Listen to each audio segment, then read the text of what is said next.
Hello everybody and welcome back to Teacups and Toadstools. I'm sorry it's been a hot minute since I've been on here. I got sick for a lot of this first part of the semester and was focusing on getting better, and I'm already so busy, so like this was kind of the thing that needed to go, but I'm getting better.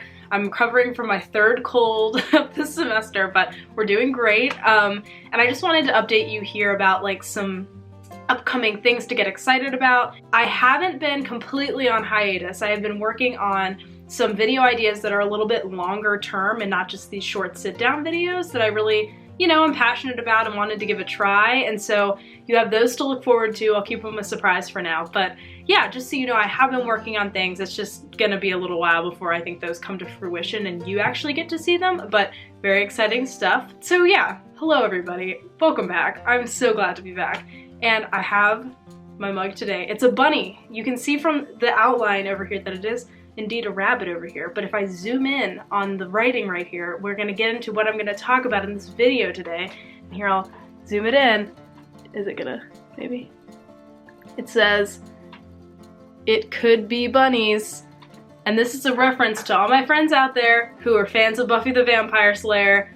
Today is the day that we start to talk about that show because I love it, and I just kind of wanted to like have a video and get this started because there's not enough content on YouTube talking about Buffy, and I really want to get into it. So I'm gonna probably just talk in this video about why Buffy is an important show for me and like why you should watch it and why it's so popular. I just want to give a shout out to this YouTube channel I've been watching for a couple of years now that has been providing the Buffy content we all need, and it's called The Passion of the Nerd. Basically, Ian makes these videos recapping all of the themes in certain Buffy episodes, and so if you are a Buffy fan stumbling upon this and have not heard of his channel, I'm gonna link it below because he rocks, and I just love rewatching the series and having his videos to accompany my journey because they're very in-depth and they give a new layer of experience for really big fans, which is really cool. I think in this video I'll just talk about like why Buffy was an important show for me and why I like it and why I want you to watch it. So I think the thing that can be really intimidating about Buffy the Vampire Slayer is actually its title and the amount of camp that you can see in some of these images of the show and what you may have seen in clips and even in the earlier seasons if you've given watching it a try. It turns people off a little bit that the title is so cheesy and that the special effects are so campy. Buffy was a show that first aired in the late 90s. I think it was 1997. I might need to go check my facts on that. It was created because Joss Whedon, who created the idea of the show, he thought of the idea of what if the blonde in the horror movie, instead of dying within the first 20 minutes, turned around and kicked the monster's butt? And that's the whole like concept of this show, is like flipping those horror tropes and those superhero tropes on their head. And at this period of time, this is before Katniss Everdeen, you guys. This is like, a big deal that TV is like broadcasting a woman like Buffy. If you're a fan of the fantasy, superhero, like sci-fi genre, you will absolutely love the show just based on that.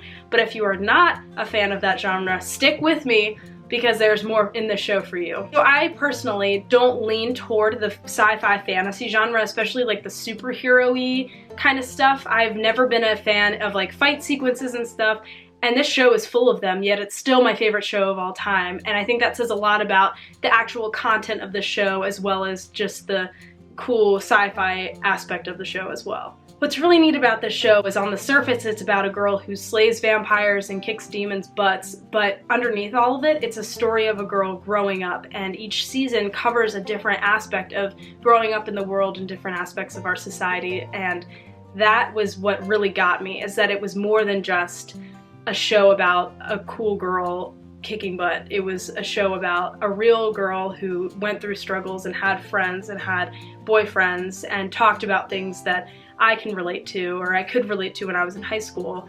And you follow Buffy's journey from when she's a sophomore in high school all the way up through when she's in college and beyond college. I try to watch Buffy once a year because I love seeing how the show changes for me, because there is something for everybody in any phase of life.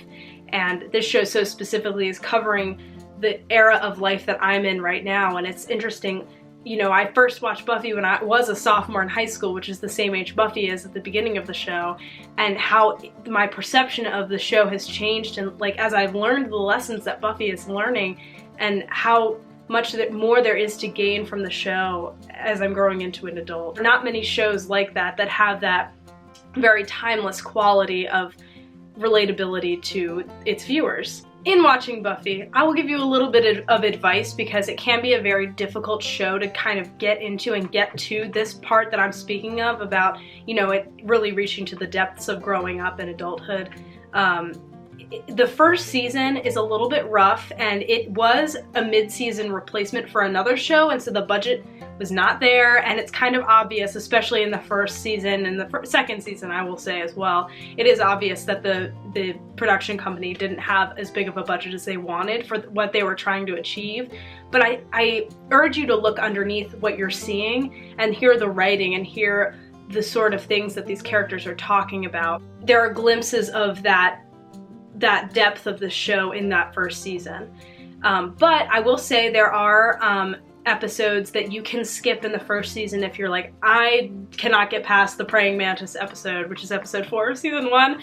I cannot get past it. It is terrible, because it is. It's a bad episode. I love Buffy and I'm a diehard fan, but that episode is just rough. It's not good. So the channel I mentioned earlier, The Passion of the Nerd, has a video where he outlines like why you should watch Buffy and talks about the first season and how you can actually skip, like, I think more than 50% of the episodes and still get like all of the meaning from them and get the story. So I'll link that below so you can watch that and have that guide of the episodes you can skip if you're having a really hard time getting through the first season.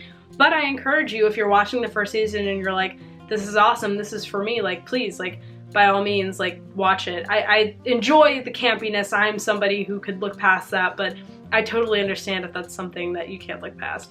A little bit of a personal story here, but one of my friends, I made him watch Buffy because I was like, you will love this show, it's so good, you are gonna love it, it's great. And I made him watch it, and he watched it for especially like the first 2 seasons to kind of indulge me, because he was like, okay, I know Caroline really likes this thing and she really wants me to watch it, so like, I guess I'll watch it to kind of like, you know, cater to her interests. But then by the time we got to like the last episode of the last season, like, he was just on board. He loved it, and it kind of like took him that long to realize, but it ended up being a show that he really got a lot out of too. So just like a little like anecdote there to kind of tell you that there is something in it for everybody, and you can get into it even if you don't think you're gonna like it. I'm just gonna be real with you. But yeah, this is just a little video to like talk about what I like about Buffy, and I think I'm gonna do more videos about like my favorite episodes and like favorite characters, favorite season. I found like online somewhere there's like a Buffy tag, and so maybe I'll get my friend who I watched this with to do it with me to talk a little bit more about Buffy and the episodes specifically that impacted my life and I think are just masterful works of television. Look forward to some very exciting, bigger videos that are coming. They're on their way. It's getting there. I have a lot going on right now, and they're longer term projects, so hang in there. And I'm hoping also to get some Nancy Drew video game play going on for all of you all, because I want to get back into some Nancy Drew action. I'm thinking I do have some ideas related to that, so I'm really excited. I don't want to keep it a secret, so it's like really fun. But yeah, everybody have a great day, and I hope that you stay healthy this winter, and I will see you soon. Bye! Hooah. I was gonna forget how this...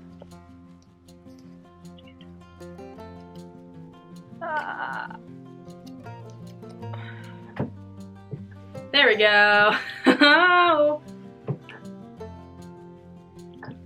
Man, I feel like this is gonna be a learning curve getting back into this because it's been a hot minute.